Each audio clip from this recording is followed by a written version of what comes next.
What you're going to hear is not rumor, so hang on to your seats. Hollywood never wanted to reveal this ticking time bomb. There might be a secret behind the red carpets, the million-dollar smiles, and the perfect Instagram filters that could ruin careers, destroy reputations, and send an entire industry into a panic. One name is rocking Hollywood to its foundation tonight: Teyana.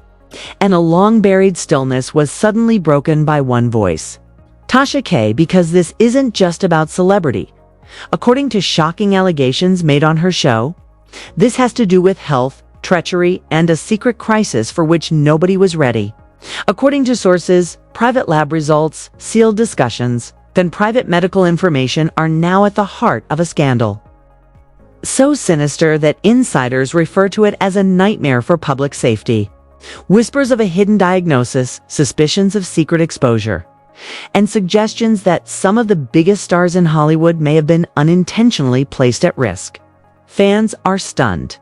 Phones are ringing, lawyers are rushing, industry insiders are in a panic. And damage management is already underway behind closed doors. Because this is no longer a celebrity scandal if even a small portion of these accusations are accurate. This turns into a health emergency, a revelation that ends a career, and a tale that has relationship. Here's the thing. I know TT got upset with me when I said that she was too clingy. That has the potential to forever alter one of Hollywood's most protected actors' reputations. So ask yourself one thing before we continue. What if the person you held in the highest regard was concealing the most perilous secret? Because after learning what Tasha K is, there might be no going back once it is revealed. Or was it a partnership? This is the problem. I am aware that when I told TT that she was overly needy, she became agitated. Too much was offered too quickly. Hollywood was not prepared to hear what Tasha K shared next. Because, in her opinion, there was a long-kept secret hidden behind the immaculate skin, the glitzy red carpets, and the well-curated public persona. What she characterized as medical history, secret warnings that were never supposed to come to light, and sensitive records were not blind objects or gossip. Her tone at the beginning of her podcast suggested danger. Not lighthearted or humorous, but rather somber, restrained, and somewhat wary. And listeners were shocked by that alone, because it usually indicates that Tasha K is carrying a tremendous burden when she speaks in such a tone. She explained to her audience that Hollywood was based not just on ability and celebrity, but also on agreements, cover-ups, quiet, and secrets that could ruin entire careers. The audience became silent as soon as she mentioned Taya Taylor. Tasha claimed that the tale she was going to share wasn't brand new. For years, it had been whispered among insiders, alluded to in private groups, and cautiously kept out of the public eye. However, she now asserted that the quiet had ended. She claimed that Teyana had been concealing a severe medical problem for a very long period. Nor something insignificant, nor something transient. Something that might have an impact on relationships in the workplace, intimate partners, and possibly anyone who got too close. This wasn't conjecture. According to Tasha, she claimed to have seen intimate discussions, medical records, and classified leaks, and what those materials purportedly revealed was both horrifying and frightening. Several people who ought to have known about this condition were not informed, according to her story. She cautioned that the repercussions might have already materialized in ways the general public was unaware of. Nasty. I mean, hell, baby daddy ex-husband just got the police called on him by one of ALLEGE's alleged girls that she sent down there to have a threesome with him. And then the girlfriend that he was supposed to have threesome with didn't want to participate, and she only wanted it to be a twosome. And so allegedly he wanted to force her to do it anyway. So she had to call the police to tell the police she didn't want to participate. Unaware of. Documents claim that she carefully selected her wording based on private sources. However, it was clear that this was about more than one individual. This had to do with danger, exposure, and a series of events that might have subtly diffused among the most influential people in Hollywood. She then discussed relationships. Tasha asserted that choices that would subsequently raise significant concerns were made during Teyana's most vulnerable time. Immediately following her divorce, She said that Teyana was emotionally unstable at the time, had just gone through a difficult public breakup, was attempting to move too quickly, and might have been concealing something from those around her. At that point, she focused on Aaron Pierre in particular. The tone of the entire story was altered by what she said next. Nasty. Nasty. Hell. One of Ra Ali's claimed ex-husbands just called the police on the baby daddy. She sent some girls down there to join him in a threesome. The girlfriend he was meant to have a threesome with, however, just wanted it to be a twosome and refused to take part. According to reports, he wanted to make her do it anyhow. She was forced to inform the police over the phone that she did not wish to take part. Listeners froze when they heard those words because it was no longer merely about health. This was about upheaval, scandal, and uncontrollable conduct. Tasha depicted a lady who was emotionally unstable, made careless choices, and forced others into circumstances they never would have imagined. According to her, at this stage, boundaries vanished, barriers were breached, and surroundings were created that exposed people to considerably more than they ever agreed to. The crowd was shocked by the accusation that followed. According to Tasha Aman Shumpert, Teyana's ex-husband, might have been among the first individuals impacted, not psychologically, but physically. Although she didn't say it out loud, the way she phrased it, the emphasis, the pauses, and the repeated use of allegedly left very little room for interpretation. She speculated that fear rather than just betrayal might have been the driving force behind the divorce. Terror of what might be found next, as well as terror of what has already occurred. She claimed that the pattern continued after that split. It went on. She claimed that conversations with other... All I'm saying is that I felt like it was forced. I felt like she was way too clingy, too soon. You just got out of a nasty, very public divorce. And I feel like he was just with other prominent people ensued. Names things Hollywood takes such care to protect. Kanye West and, once again, Aaron Pierre are among the names of artists, actors, and influential people. These were not casual encounters. According to Tasha, the story becomes problematic because these interactions were developed during a time when she indicated that there may already be a severe health risk. Because treachery was no longer the only issue. It turned into a public safety issue. She informed her audience that this was no longer a private matter if what she had seen in those documents was true. This was a problem that affected the entire industry. She clarified that there are protocols in place in exclusive Hollywood circles to discreetly handle circumstances like these. Private settlements, NDAs, agreements for medical quiet and reputation control. She also hinted that certain systems might have been turned on already. Behind the scenes, phones are ringing, lawyers are working quickly, and agents are in a frenzy. Because there is no way to manage the impact once a health-related secret is made public. According to Tasha, the ailment itself wasn't the most unsettling aspect. It was the purported quiet. The assertion that those who ought to have received warnings were never informed. There may have been the most irrevocable breach of that trust. She then went back to Aaron Pierre. He was new to Hollywood power circles, emotionally unprepared, and perhaps had no idea what he was getting himself into, according to her description. She claimed that his subsequent actions raised suspicions. Neediness, emotional reliance, and perplexity, almost like someone attempting to make sense of something they never anticipated. At that point, she made yet another harsh criticism. I'm only stating that it seemed forced to me. She seemed far too needy to me at such a young age. You recently ended a contentious, widely reported divorce. Additionally, he seemed to be simply rebounding. The story abruptly changed from romance to rebound, so those remarks hit home. From love to diversion, from attraction to managing mental harm. This romance was never meant to last, according to Tasha. Stability was not its foundation.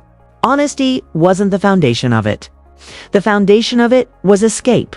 A way out of divorce, scandal, dread, and perhaps a truth that was becoming more difficult to conceal.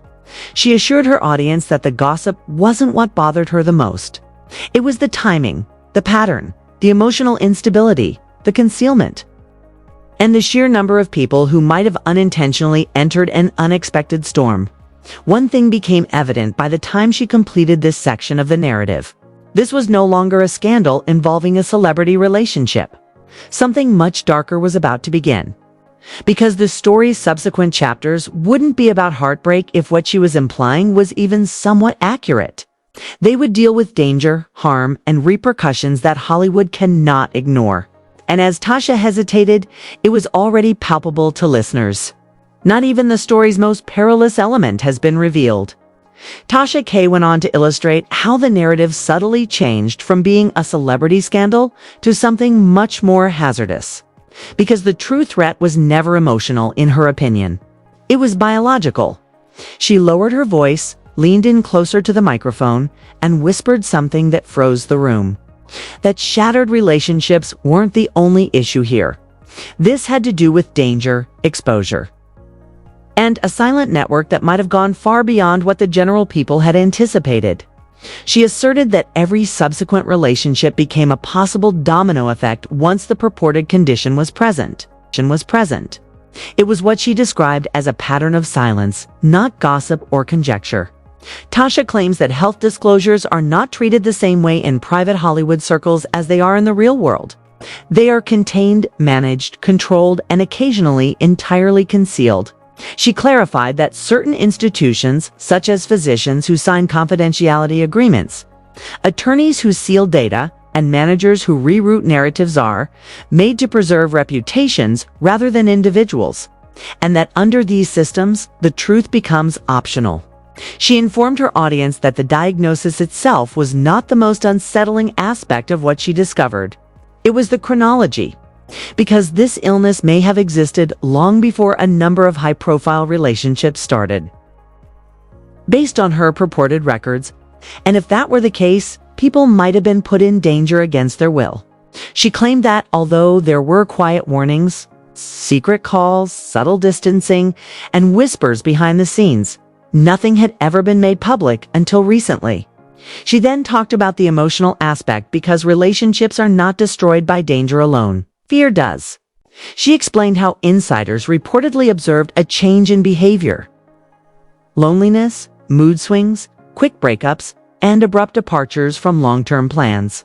It seemed as though individuals were leaving because they were afraid of staying rather than because they wanted to. That's why she slides another hoe into the bedroom because she ain't got time to be there. You know she was traveling. She got 2 kids she got to fend for. You know what I'm saying? And she be on everybody's project, including her own. And she ain't got time to be settling down and cuddling and sucking on a man's ear to make him feel comfortable. Then she went back to Aaron Pierre. And every time I saw them together, he was always like, a turning point rather than a rebound. According to Tasha, Aaron's emotional differences from the others made it impossible to keep the supposed secret in their connection. More invested, more vulnerable, and more attached. That's what he learned from them damn Beckys. He was characterized by her as someone who anticipated stability, sucking on but his was ear. Instead enmeshed in emotional Y'all turmoil, ain't never heard that before? bewilderment, People that and got sucking secrecy. fixations, it's The like a next thing soothing she said mechanism presented a because he picture can't that suck his unnerved thumb in listeners. public, so she was suck on She his ear. stated that following the breakup, Come on now. those close to Aaron observed symptoms Jasmine, of you've distress. seen that before, right? Anxiety, I just felt withdrawal, like he just and needed a conduct breast that showed someone was to having suck trouble on. He with just something they were required too much unable to attention. And you know, articulate. Tiana's a busy girl. Tasha So to me, then I made feel one of her like, scariest you know, remarks. for her, it According to was her, rebound. This was the point at which the issue suddenly turned into a warning for the industry. Agents calling agents, doctors giving private counsel, and managers whispering to managers, all of which are neither public nor formal. She claimed that some individuals were secretly instructed to get checked. Just quiet safety measures, no alerts or announcements. She then posed the query that changed the podcast's overall tone. What if there was more than one relationship? What if 2 wasn't the end? What if there was no containment at all? She informed her audience that the purported network went farther than anyone knew based on what she had witnessed. Not only couples, but also collaborators, artists, actors, producers, and those who shared private areas during private events, tours, and filming. Then she uttered the name that rocked the chat room. DiCaprio, Leonardo. She emphasized the possibility that even the highest echelons of Hollywood might have been impacted if this pattern had remained unchecked. But she did not accuse or affirm. She halted at that point because the room realized something crucial. This was no longer a rumor. This situation was related to public health. She informed her audience that in circumstances such as these, silence becomes the most lethal weapon of all since the damage increases with the amount of time that people are ignorant. She then returned the emphasis to behavior, emotional imbalance, neediness, reliance, and a need for assurance, almost like someone looking for solace not only from sadness but also from fear were among the most obvious symptoms, according to her. At that point, she explained how the story's flaws were exposed by the relationship dynamics themselves. Compared to what she's used to, he sounds a touch more needy. She doesn't have time to be in the bedroom, so she slides another hole in. She'll be traveling, you know? She had 2 children. She received an F. Do you understand what I mean? She will also be working on everyone's project, including her own. She also doesn't have time to make a man feel comfortable by sucking on his ear, hugging, and selling down. He would always say, and I'm like, why is he acting like Becky in the relationship? Whenever I saw them together, he really learned that from those damn Beckys. Sucking on his ear. That is, have none of you heard that before? He can't suck his thumb in public, so people with sucking fixations use it as a calming strategy. She will thus suck on the ear. Now, hurry up. You've seen that before, Jasmine? It seemed to me that all he needed was a breast to suck on. He simply needed too much care. Additionally, Teyana is a busy girl. It seems to me that it was a rebound for her. I can't speak that word at the moment because it completely changed the story. Moving from danger to escape and from exposure to distraction. Tasha implied that there was absolutely no love involved in this connection. It was about remaining active, moving quickly, avoiding immobility, and surviving. Because questions arise in silence. Teyana's schedule became unbearable, she said. It seemed as though movement itself was a tactic, a technique to avoid repercussions. With back-to-back projects, constant travel, and public appearances. She claimed that throughout the period, sources thought she was emotionally inaccessible, guarded, aloof, and terrified to let anyone get too close. And when individuals did become intimate, they were shoved away equally quickly. She explained to her audience that partnerships didn't end because of heartbreak. It was knowledge, something found, something suspected, something too significant to overlook. Think it was a PR relationship? I feel that it was. I feel like it was mutually beneficial. They both could use the PR. This helped her to distract from what was going on with Emin. Is that his name, Jasmine? It's Iman. Now that he's Iman. Iman. Okay, y'all know I'm bad with names. And that's why breakups got sudden, she said. Abrupt, quiet, no closure, no gradual fade. She went on to discuss what she referred to as the containment phase, which she claimed was the point at which Hollywood realized this scenario may blow up. Reputation managers intervened, she said. Timelines were warped, stories were rerouted, and narratives were reframed. The public was informed about personality disputes, job disagreements, adultery rumors, and anything except the truth instead of health issues. And it was successful. Fans conjectured about drama, adultery, and egos for years. However, the most hazardous question was never posed. Was someone being shielded? The emotional toll on all those engaged was awful, she told her audience. Sleepless nights, panic attacks, solitude, people retreating from social groups, avoiding relationships, living in fear of what a single test result could show. She also claimed that one individual in particular had a breakdown. She recounted someone who supposedly lived in denial for months before ultimately looking for answers. Although she did not name them, medical responses, confidential responses, and responses that were never made public. And when those answers arrived, relationships ended, contracts altered, and jobs changed. This story was no longer about a single woman, she claimed. It had to do with preventing damage, because the consequences would be irrevocable if even one of these accusations made it to the mainstream media. Tour sponsors, studios, and labels are all at danger. This is why there was an instantaneous response behind the scenes. She explained to her audience, this story was kept hidden because of emergency meetings, crisis calls, and stringent orders to remain silent. Up until this point, the mood had entirely altered by the time Tasha got to the finish of the segment. What started out as startling rumors had developed into something far more sinister, systematic, and potent. Forces yearned to be eliminated. One thing became painfully evident as she inhaled before proceeding. The following part of this story wouldn't be about relationships if this chapter was accurate. Panic, reputational collapse, and a business frantically trying to shield itself from an uncontrollable truth would be the main themes. The damage had already started by the time Tasha K got to this point in her podcast. Not in public, not in the news, but in private, in the most influential rooms of Hollywood. Because, in her opinion, the business did not respond with denial when these accusations began to circulate behind closed doors. It responded fearfully. Late at night, phones started ringing. Meetings in private were removed from the calendar. Before a single piece was produced, crisis teams were activated by law firms. Insiders described the atmosphere as fear masquerading as control. She told her audience, "It was too risky to go public, not because the story was untrue." At that point, she disclosed something unsettling. She asserted that Teyana did not just move on following her split from Aaron Pierre. It is said that she switched to image protection mode. Reputation control became the top responsibility at this point. According to Tasha, publicists adjusted timeframes, stylists altered stories, and all interviews suddenly sounded staged.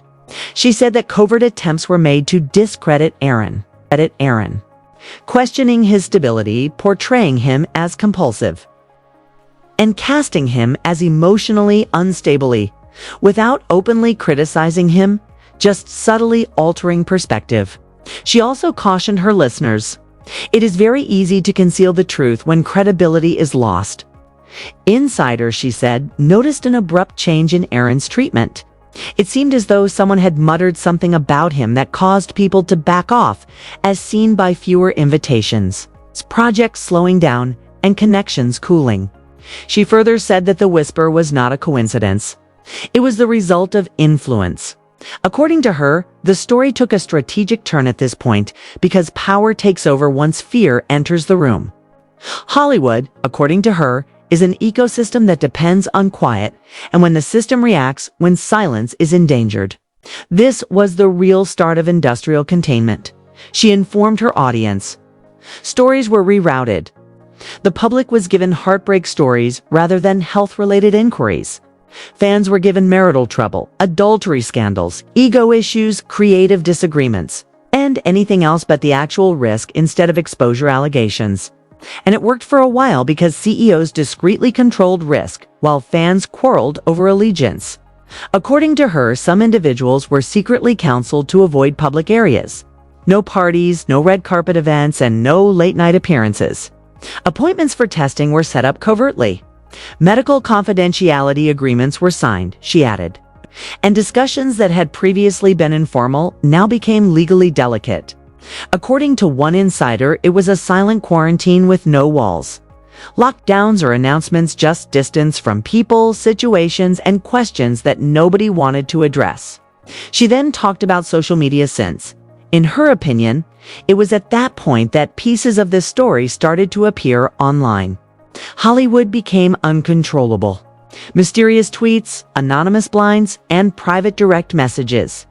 Fans started to notice trends, unexplained breakups, artists canceling events, and abrupt withdrawals from public life.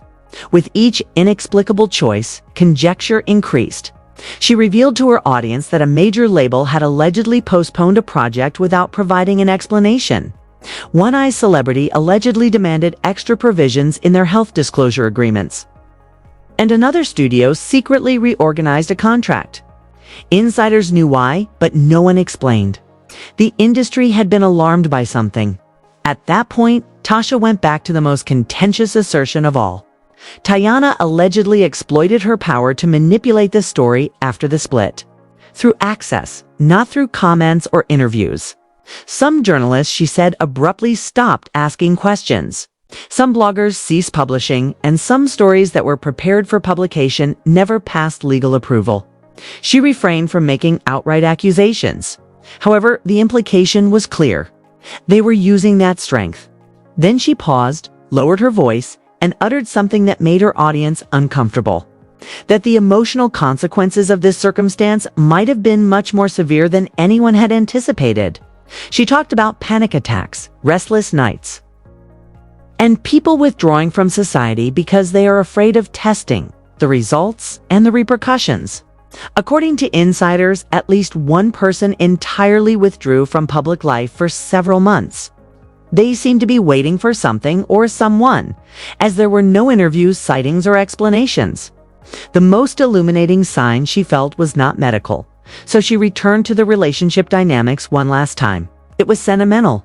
She explained how, in retrospect, Aaron's actions made sense. The persistent seeking for solace, the neediness, and the need for assurance, almost like someone who senses danger but doesn't realize it. At that point, she gave the evaluation that closed this chapter of the narrative. People believe the relationship was a publicity stunt. I believe that both parties benefited from it. Both of them could have benefited from the PR. She was able to divert her attention from Ima's situation by doing this. Does he go by that name? Jasmine, Iman is here. And now that he's Iman, alright, do you not realize that I'm terrible with names? The story then changed one last time from romance to destruction. From connection to strategy, from scandal to cover so. Well, those words landed like a verdict. It's possible that this relationship was never about love. According to Tasha, it might have had to do with visibility. Rerouting attention, changing headlines, and diverting attention from something much riskier going on behind closed doors. She claimed that the timing alone raised suspicions immediately following the divorce. Immediately following rumors and just before any questions could come up almost to perfect. This is how Hollywood frequently handles crises, she informed her audience. Distracting, not denying. Write a fresh story, present a fresh romance, and overwhelm the timeline with new pictures. Additionally, the true issue quietly vanishes while the public discusses love stories. According to her, this strategy bought enough time, months, even years, to renegotiate contracts, seal records, and allow people to discreetly move on. However, nobody expected Tasha K, because, in her own words, the reason she finally spoke was straightforward. She claimed that people had suffered physical harm rather than emotional harm, and it was no longer moral to remain silent. She told her audience that celebrity behavior wasn't what worried her the most. It was the pattern of defense, the way authority protects itself, the way influence obscures the truth, and the way those without authority are left to bear the consequences by themselves. No matter how uncomfortable or incendiary the narrative was, she added. It should be told if even one person had been unintentionally put in danger.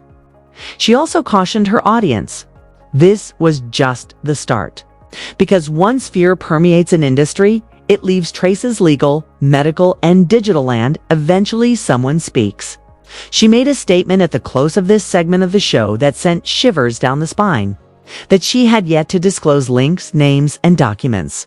Because, in her opinion, the complete story map would reveal systems in addition to relationships. Institutions that prioritize power over safety, quiet over truth, and celebrity over individuals. One thing seemed unavoidable as she got ready to go on. There was no longer a scandal in Hollywood. It was addressing a trust crisis. Because this was not about a single celebrity if these accusations were even somewhat accurate. It was about an enterprise that, as long as no one spoke, might have intentionally allowed danger to exist. The scariest aspect was that someone had at last. And nothing about the story could ever be controlled again beyond this point. This is the bit that nobody in Hollywood wants you to hear. Because this is no longer a celebrity scandal if even a small portion of these accusations are accurate. This turns into a tale of ultimate treachery and broken trust. Behind closed doors, and about a sector of the economy that prioritized silence over security. Consider it. How many people trusted partnerships they thought were genuine? How many professions were based on potentially skillfully crafted images? And how many lives were subtly endangered while contracts were being signed and cameras continued to roll? This is what occurs when fame takes precedence over the truth. When honesty is no longer as strong as influence. When repercussions are hidden and reputations are shielded. Because the headlines are not the most terrible aspect of the story. It's the individuals who might never be aware of the precise moment of betrayal. The partners who had blind faith. The insiders who said nothing. The CEOs who turned a blind eye. And the celebrity at the heart of it all, negotiating pressure, fear, secrecy, and survival in a business that doesn't care when pictures start to fall apart. The story for tonight isn't about rumors. It has to do with warning signs. About the speed at which love becomes damage control. On the ease with which narratives can be altered when authority intervenes. And about the peril of remaining silent when telling the truth would be too costly. So before you click away, ask yourself this. Hollywood's flawless grins conceal what else? While others paid the price, has anyone else been shielded? And how many such tales remain untold, awaiting the appropriate moment? Time to blow up. This is not the end of the story. That much is certain. There will be new names. There will be new document leaks. Their stillness will be broken by fresh voices. The version of reality we were offered may ultimately fall apart when that occurs. Therefore, remain vigilant, remain critical. And never forget that the most deadly secrets in this profession are not the ones that ruin careers.